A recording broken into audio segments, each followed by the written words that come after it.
Hello friends, ಎಲ್ರಿಗೂ ನಮಸ್ಕಾರ. ಇವತ್ತಿನ ವಿಡಿಯೋದಲ್ಲಿ ಅಕ್ಕಿ ಸೆಂಡ್ಗೆ ಹೇಗೆ ಮಾಡೋದು ಅಂತ ತೋರಿಸ್ತಾ ಇದ್ದೀನಿ. ಬನ್ನಿ ಮಾಡೋದು ಹೇಗೆ ಅಂತ ಒಂದ್ಸಲ ನೋಡ್ಕೊಂಬರೋಣ. 4 ಗಂಟೆಗಿಂತ ಮುಂಚೆನೇ ಅಕ್ಕಿಯನ್ನು ನೀರಿನಲ್ಲಿ ಚೆನ್ನಾಗಿ ತೊಳೆದು ನೆನೆಸಿಟ್ಟಿದ್ದೆ. ನೋಡಿ, 4 ಗಂಟೆ ಆದಮೇಲೆ ಚೆನ್ನಾಗಿ ನೆನೆದಿವೆ. ಈಗ ಮತ್ತೊಮ್ಮೆ ನೀರಿನಲ್ಲಿ ತೊಳೆದು ಉಪಯೋಗಿಸ್ಕೊಳ್ಳೋಣ. ನೋಡಿ, ಈ ರೀತಿ ಚೆನ್ನಾಗಿ ತೊಳೆದ್ಮೇಲೆ ಮಿಕ್ಸಿ ಜಾರ್ನಲ್ಲಿ ಹಾಕುತ್ತಾ ಇದ್ದೀನಿ. ಅಕ್ಕಿಯನ್ನು ಈ ರೀತಿ ನೀವು 3 ರಿಂದ 4 ಅವರ್ ಕೂಡ ನೆನೆಸ್ಕೋಬೋದು. ಅಥವಾ ನಿಮಗೆ ಟೈಮ್ ಇದ್ದರೆ ಒಂದು 2 ದಿನದವರೆಗೂ ಅಕ್ಕಿಯನ್ನು ಚೆನ್ನಾಗಿ ನೆನೆಸಿ ನಂತರ ಅದರಿಂದ ಸೆಂಡ್ಗೆ ಮಾಡ್ಕೊಳ್ಳಿ, ತುಂಬ ಚೆನ್ನಾಗಿರುತ್ತೆ. ಆ ರೀತಿ ಕೂಡ ಮಾಡ್ಕೋಬೋದು. ನಂತರ ಇದಕ್ಕೆ ಎಷ್ಟು ಬೇಕೋ ಅಷ್ಟು ನೀರು ಹಾಕಿ ಸ್ಮೂತಾಗಿ ರುಬ್ಕೊಂಬರೋಣ. ನೋಡಿ, ಈ ರೀತಿ ಸ್ಮೂತಾಗಿ ರುಬ್ಕೊಂಡಿದ್ದೀನಿ. ಈಗ ಇದನ್ನು ಒಂದು ಮಿಕ್ಸಿಂಗ್ ಬೌಲಲ್ಲಿ ಹಾಕ್ಕೊಳ್ಳೋಣ. ನಾನು ಮಧ್ಯಾಹ್ನ ಟೈಮಲ್ಲಿ ಅಕ್ಕಿಯನ್ನು ನೆನೆಸಿದ್ದೆ. ಸಂಜೆ ಟೈಮಲ್ಲಿ ಈ ರೀತಿ ಅಕ್ಕಿಯನ್ನು ರುಬ್ಬಿ ಹಿಟ್ಟನ್ನು ರೆಡಿ ಮಾಡ್ಕೊತಾ ಇದ್ದೀನಿ. ನೋಡಿ, ಎಲ್ಲವನ್ನು ರುಬ್ಬೋದ್ಮೇಲೆ ನಂತರ ಮಿಕ್ಸಿ ಜಾರ್ಗೆ ಸ್ವಲ್ಪ ನೀರು ಹಾಕಿ ಇದರಲ್ಲೇ ಸೇರಿಸ್ಕೊತಾ ಇದ್ದೀನಿ.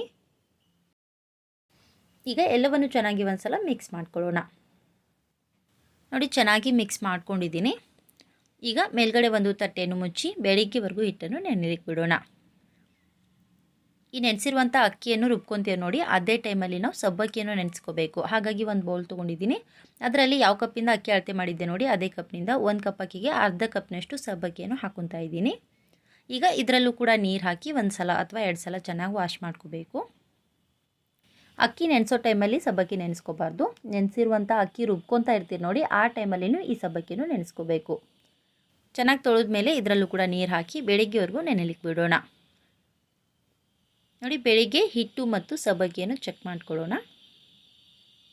ಮೊದಲು ಸಬ್ಬಕ್ಕಿ ನೋಡ್ತಾ ಇದ್ದೀನಿ. ನೋಡಿ, ಬೆಳಿಗ್ಗೆ ಅನ್ನುವಷ್ಟರಲ್ಲಿ ಸಬ್ಬಕ್ಕಿ ತುಂಬ ಚೆನ್ನಾಗಿ ನೆನೆದು ರೆಡಿಯಾಗಿವೆ. ಮತ್ತು ಇದನ್ನು ತೊಳೆಯೋದೇನು ಬೇಡ, ಹಾಗೆ ಸೈಡಲ್ಲಿ ಇಟ್ಟು ಹಿಟ್ಟನ್ನು ಚೆಕ್ ಮಾಡ್ಕೊಳ್ಳೋಣ.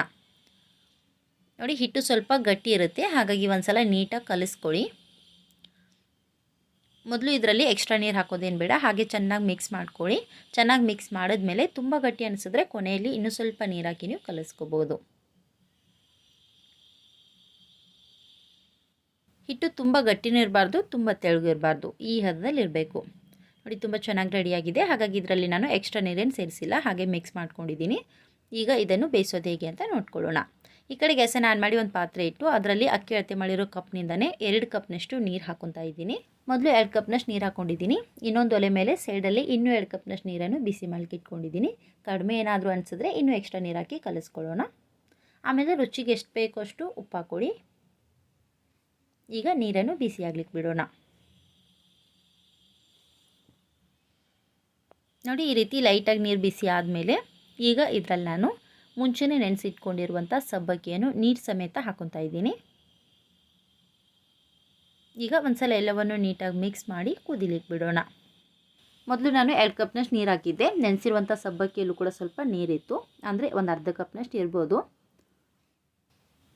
ನೀರು ಬಿಸಿ ಆದಮೇಲೆ ನೀವು ಅಕ್ಕಿ ಹಿಟ್ಟು ಹಾಕೋಬಾರ್ದು. ಈ ರೀತಿ ನೆನೆಸಿರುವಂಥ ಸಬ್ಬಕ್ಕಿ ಹಾಕಿ ಚೆನ್ನಾಗಿ ಕುದಿಲಿಕ್ಕೆ ಬಿಡಬೇಕು. ಸ್ವಲ್ಪ ಸಬ್ಬಕ್ಕಿ ಸಾಫ್ಟ್ ಆದಮೇಲೆ ನಂತರ ಅಕ್ಕಿ ಹಿಟ್ಟು ಸೇರಿಸ್ಕೊಳ್ಳೋಣ.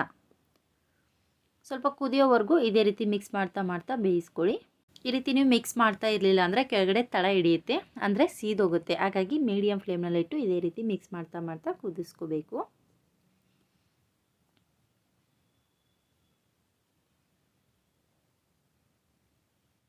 ನೋಡಿ, ಸಬ್ಬಕ್ಕಿ ಸ್ವಲ್ಪ ಸಾಫ್ಟ್ ಆಗೋವರೆಗೂ ಬೇಯಿಸ್ಕೊಂಡಿದ್ದೀನಿ. ತುಂಬಾ ಚೆನ್ನಾಗಿ ರೆಡಿಯಾಗಿವೆ. ಈ ಟೈಮಲ್ಲಿ ಇದರಲ್ಲಿ ನಾನು ಒಂದು ರಾತ್ರಿಯೆಲ್ಲ ನೆನೆಸಿಟ್ಕೊಂಡಿರುವಂಥ ಅಕ್ಕಿ ಹಿಟ್ಟನ್ನು ಮಿಕ್ಸ್ ಮಾಡಿಟ್ಟಿದ್ದೆ ನೋಡಿ, ಆ ಹಿಟ್ಟನ್ನು ಈ ರೀತಿ ಒಂದು ಕೈಯಿಂದ ನಿಧಾನವಾಗಿ ಹಾಕ್ತಾ ಇನ್ನೊಂದು ಕೈಯಿಂದ ಮಿಕ್ಸ್ ಮಾಡ್ಕೊಳ್ಳೋಣ. ಈ ರೀತಿ ಅಕ್ಕಿ ಹಿಟ್ಟು ಹಾಕುವಾಗ ಗ್ಯಾಸನ್ನು ಲೋ ಫ್ಲೇಮಲ್ಲಿ ಇಟ್ಕೊಳ್ಳಿ, ಯಾಕೆಂದರೆ ಗಂಟಾಗೋ ಚಾನ್ಸಸ್ ಇರುತ್ತೆ. ಹಾಗಾಗಿ ಲೋ ಫ್ಲೇಮಲ್ಲಿಟ್ಟು ನಿಧಾನವಾಗಿ ಈ ರೀತಿ ಹಾಕ್ತಾ ಕೈ ಬಿಡದೇ ಚೆನ್ನಾಗಿ ಮಿಕ್ಸ್ ಮಾಡ್ಕೊಳ್ಳಿ. ಅಕ್ಕಿ ಹಿಟ್ಟು ಹಾಕಿದ್ಮೇಲೆ ಈ ರೀತಿ ಇಮಿಡಿಯೇಟಾಗಿ ಗಟ್ಟಿ ಆದರೆ ಇದರಲ್ಲಿ ಇನ್ನೂ ಸ್ವಲ್ಪ ಬಿಸಿನೀರು ಹಾಕೋಬೇಕು. ನಾನು ಪಕ್ಕದಲ್ಲಿ ಬಿಸಿ ಮಾಡಲಿಕ್ಕಿಟ್ಟಿದ್ದೆ, ಅದರಲ್ಲಿ ಸ್ವಲ್ಪ ನೀರು ಹಾಕಿ ಕಲಿಸ್ಕೊತಾ ಇದ್ದೀನಿ.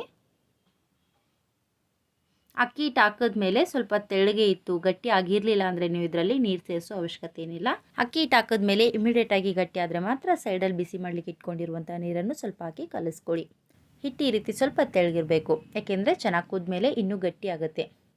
ಇಮಿಡಿಯೇಟಾಗಿ ಗಟ್ಟಿ ಆಗಿಬಿಟ್ರೆ ಹಿಟ್ಟು ಕುದ್ದಿರಲಿಲ್ಲ ಅಂದರೆ ಸೆಂಡ್ಗೆ ಅಷ್ಟು ನೀಟಾಗಿ ಬರೋದಿಲ್ಲ, ಮುರಿದೋಗ್ಬಿಡುತ್ತೆ. ಹಾಗಾಗಿ ಚೆನ್ನಾಗಿ ಕುದಿಸ್ಕೋಬೇಕು. ಚೆನ್ನಾಗಿ ಕುದ್ದಂತೆ ಹಿಟ್ಟಿನ ಕಲರು ಕೂಡ ಚೇಂಜ್ ಆಗಲಿಕ್ಕೆ ಶುರುವಾಗುತ್ತೆ. ಈ ರೀತಿ ಚೇಂಜ್ ಆದಮೇಲೆ ಇದರಲ್ಲಿ ಒಂದು ಅರ್ಧ ಸ್ಪೂನಷ್ಟು ಜೀರಿಗೆ ಹಾಕಿ ಕಲಿಸ್ಕೊಳ್ಳಿ.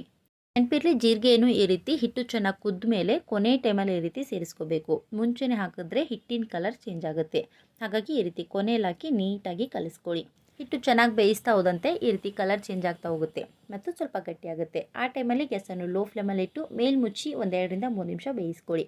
1-2 ನಿಮಿಷ ಆದಮೇಲೆ ಮೇಲ್ಗಡೆ ಇರುವಂಥ ಪ್ಲೇಟನ್ನು ತೆಗೆದು ಒಂದ್ಸಲ ನೀಟಾಗಿ ಕಲಿಸ್ಕೊಳ್ಳಿ. ಹಾಗೆ ಬಿಟ್ಬಿಟ್ರೆ ಕೆಳಗಡೆ ಸೀದೋಗ್ಬಿಡುತ್ತೆ.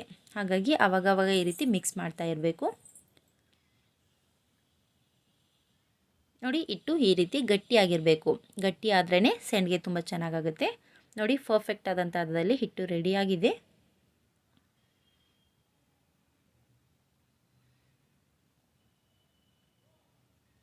ಕಾಣಿಸ್ತಾ ಇರೋದು ನಿಮಗಿಲ್ಲಿ ಈ ಹದದಲ್ಲಿರುವಾಗ ನಾವು ಗ್ಯಾಸ್ ಫ್ಲೇಮನ್ನು ಆಫ್ ಮಾಡ್ಕೋಬೇಕು. ನೋಡಿ, ಹಿಟ್ಟು ತುಂಬಾ ಚೆನ್ನಾಗಿ ಬೆಂದು ಗಟ್ಟಿಯಾಗಿದೆ.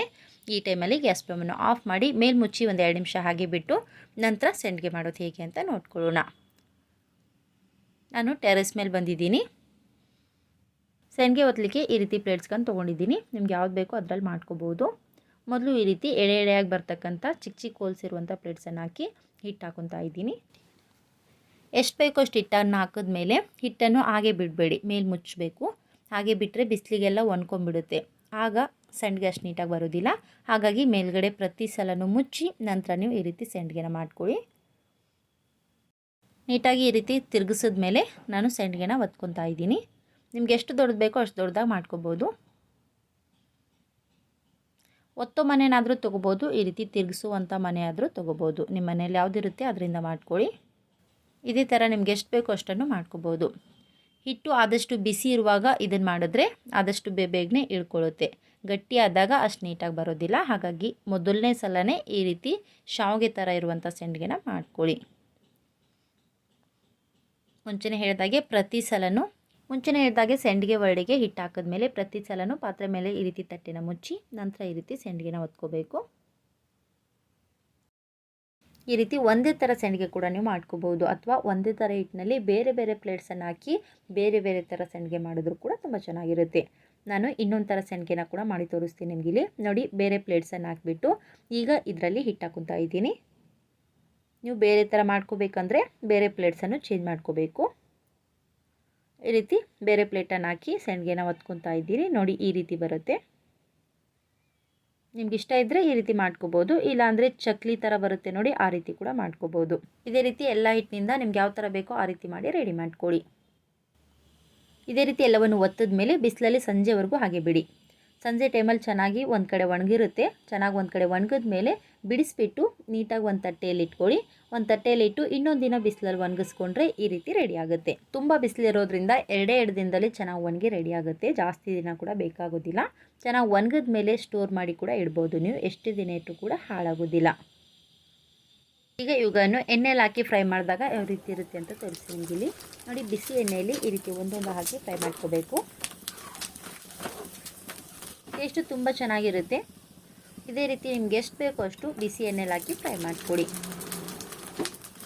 ಬರೀ ಅನ್ನ ಸಾಂಬಾರು ಇದ್ದಾಗ ಅದ್ರ ಜೊತೆ ಈ ರೀತಿ ಸೆಂಡ್ಗೆ ಹಪ್ಪಳ ಇದ್ರಂತೂ ಟೇಸ್ಟ್ ತುಂಬ ಚೆನ್ನಾಗಿರುತ್ತೆ. ಯಾವುದಾದ್ರೂ ಒಬ್ಬಟ್ಟು ಅಥವಾ ಸ್ವೀಟ್ ಮಾಡಿದಾಗ ಕೂಡ ಈ ರೀತಿ ಸೈಡಲ್ಲಿ ಸೆಂಡ್ಗೆನ ಫ್ರೈ ಮಾಡ್ಕೊಂಡು ಕೂಡ ಟೇಸ್ಟು ತುಂಬಾ ಚೆನ್ನಾಗಿರುತ್ತೆ. ನೋಡಿದ್ರಲ್ವಾ, ಕೇವಲ ಒಂದು 4 ಗಂಟೆವರೆಗೂ ನೆನೆಸಿರುವಂಥ ಅಕ್ಕಿಯನ್ನು ಉಪಯೋಗಿಸಿ ತುಂಬಾ ಚೆನ್ನಾಗಿ ಹರಡುವಂಥ ಸೆಂಡ್ಗೆನ ತುಂಬ ಸುಲಭವಾಗಿ ಹೇಗೆ ಮಾಡೋದಂತ. ಈ ಸೆಂಡ್ಗೆ ರೆಸಿಪಿ ನಿಮಗೂ ಕೂಡ ಇಷ್ಟ ಆಗಿದೆ ಅನ್ಕೋತೀನಿ. ಇಷ್ಟ ಅನಿಸಿದ್ರೆ ಪ್ಲೀಸ್ ಲೈಕ್ ಮಾಡಿ, ಫ್ರೆಂಡ್ಸ್ ಮತ್ತು ಫ್ಯಾಮಿಲಿ ಜೊತೆ ಶೇರ್ ಮಾಡಿ, ಮತ್ತು ಹೇಗಾಗಿದೆ ಅಂತ ನಿಮ್ಮ ಅನಿಸಿಕೆಗಳನ್ನು ತಪ್ಪದೆ ಕೆಳಗಡೆ ಕಾಮೆಂಟ್ಸ್ ಮಾಡಿ ತಿಳಿಸಿ. Thank you.